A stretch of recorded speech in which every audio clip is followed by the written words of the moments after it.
Baik, di sini saya akan memaparkan materi mengenai hari perawatan.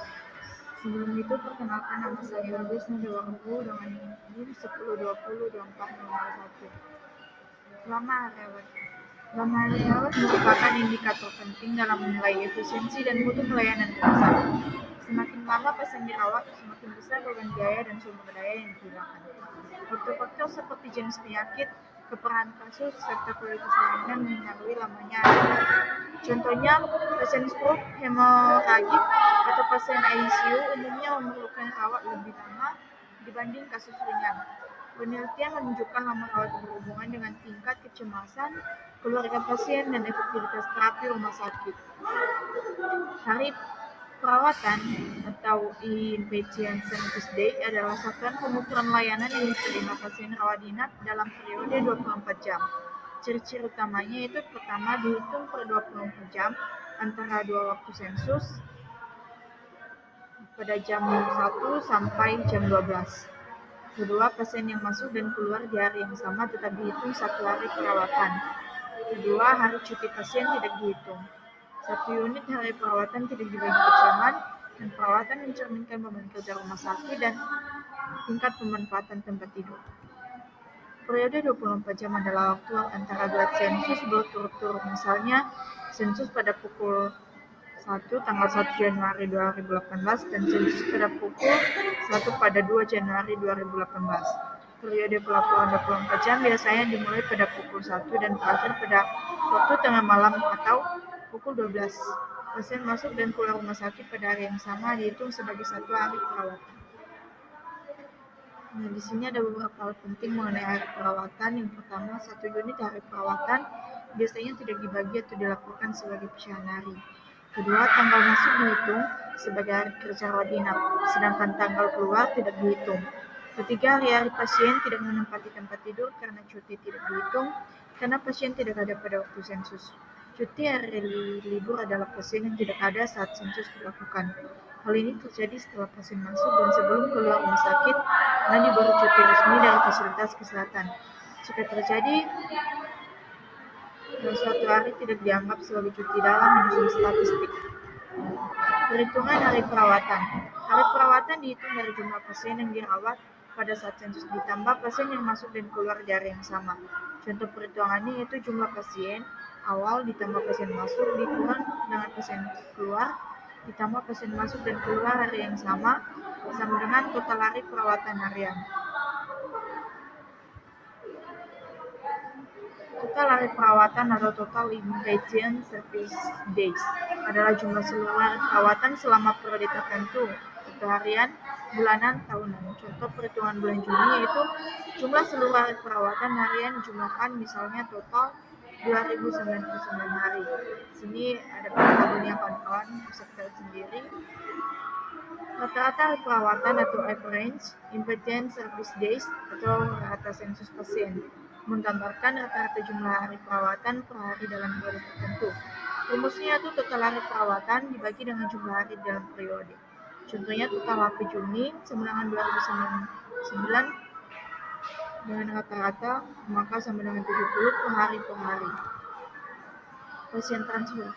Pasien yang dipindahkan antar bangsa atau unit rawat inap dalam rumah sakit. Yang pertama itu pasien yang dipindahkan dicatat di unit asal sebagai atau dipindahkan keluar dan di unit tujuan sebagai pasien pindahan. Kedua, waktu sensus antar bangsal yang berbeda dapat menyebabkan pencatatan ganda atau kehilangan data, sehingga diperlukan penyeragaman waktu sensus. Pasien yang keluar masuk di area yang sama. Pasien yang masuk dan keluar, termasuk yang meninggal pada hari yang sama, tetap dihitung satu hari perawatan. Namun jika pasien hanya pindah antar bangsal, maka tidak dihitung sebagai pasien keluar masuk, melainkan sebagai transfer.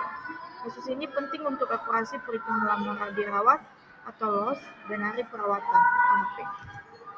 Rekapitulasi sensus. Proses penggabungan dan verifikasi data sensus harian selama periode tertentu, misalnya sebulan. Rumus dasarnya itu jumlah pasien awal ditambah pasien masuk, ditambah pasien pindahan masuk, pasien keluar, dan pasien pindah keluar, sama dengan jumlah pasien akhir periode. Rekap sensus digunakan untuk memastikan kesesuaian data pasien dan menjadi dasar perhitungan indikator rumah sakit seperti JBR dan NDR.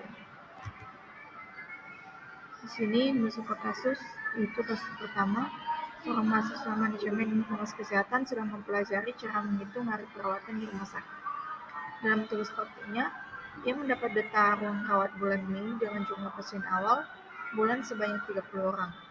Pasien masuk 120 orang, pasien keluar hidup 110 orang, pasien meninggal 5 orang, dan pasien cuti 2 orang. Dengan jumlah hari dalam bulan Mei sebanyak 31 hari, serta rata-rata pasien yang dirawat setiap hari sebanyak 80 orang, mahasiswa tersebut menghitung total hari perawatan menggunakan rumus jumlah pasien rata-rata per hari dikalikan jumlah hari, yaitu 80 kali dengan maka hasilnya nanti itu 2480 hari perawatan.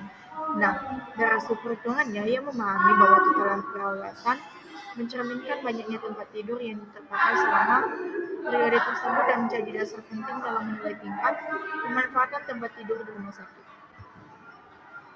Baik, pembahasan pada kasus pertama menunjukkan bahwa total hari perawatan merupakan indikator penting dalam menilai tingkat pemanfaatan tempat tidur di rumah sakit selama periode tertentu.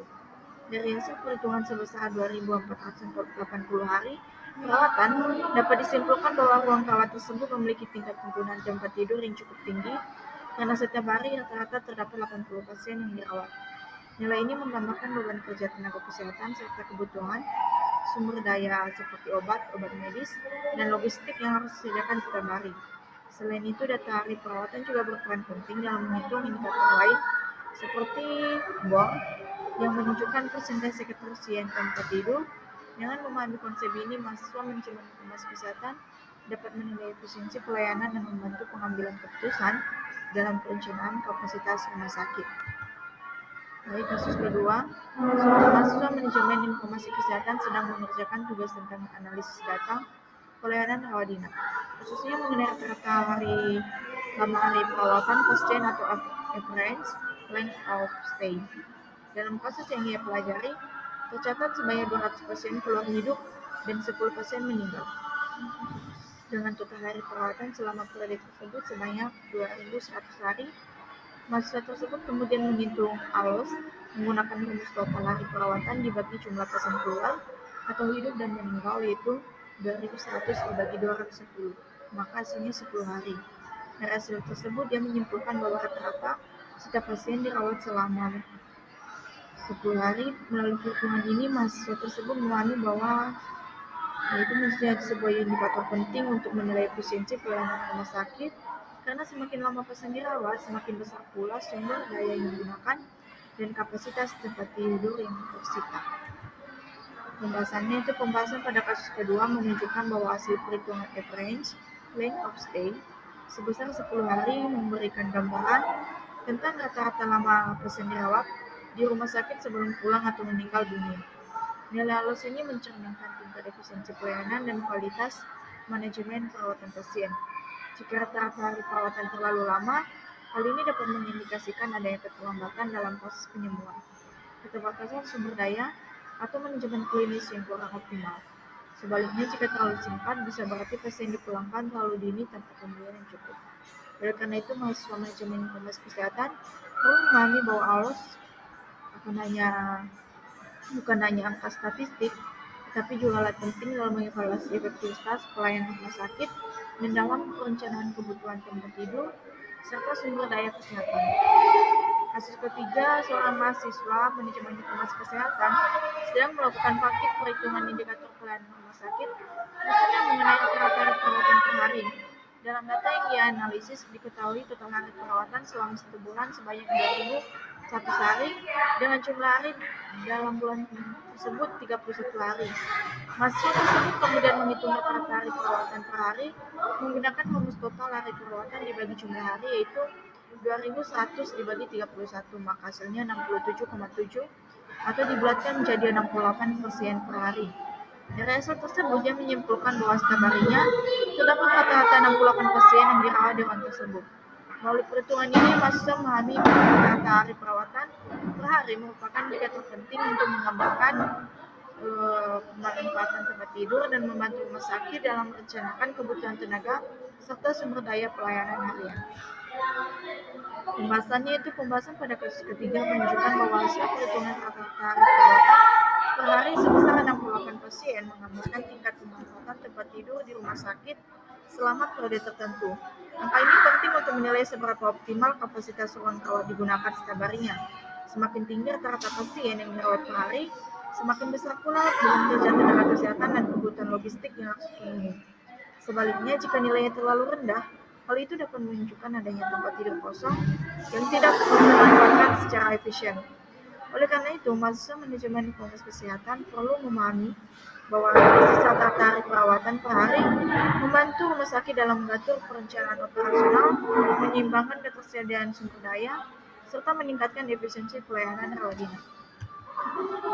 Kesimpulannya, hari perawatan adalah bahwa hari perawatan merupakan salah satu indikator penting dalam manajemen pelayanan rumah sakit yang digunakan untuk menilai tingkat pemanfaatan tempat tidur, efisiensi pelayanan, serta beban kerja tenaga kesehatan. Melalui perhitungan seperti total hari perawatan, rata-rata lama hari perawatan, atau yang disebut dengan average length of stay atau hours, dan rata-rata hari perawatan per hari, rumah sakit dapat mengevaluasi kualitas pelayanan dan efektivitas pengelolaan sumber daya. Pemahaman terhadap konsep ini sangat penting bagi mahasiswa Fakultas Kesehatan karena membantu mereka dalam menganalisis data sensus harian, menyusun laporan statistik rumah sakit, dan memberikan dasar bagi pengambilan keputusan manajerial yang berkaitan dengan peningkatan mutu pelayanan serta perencanaan kebutuhan tempat tidur dan tenaga kesehatan. Baik, sekian pemaparan materi dari saya. Saya ucapkan terima kasih.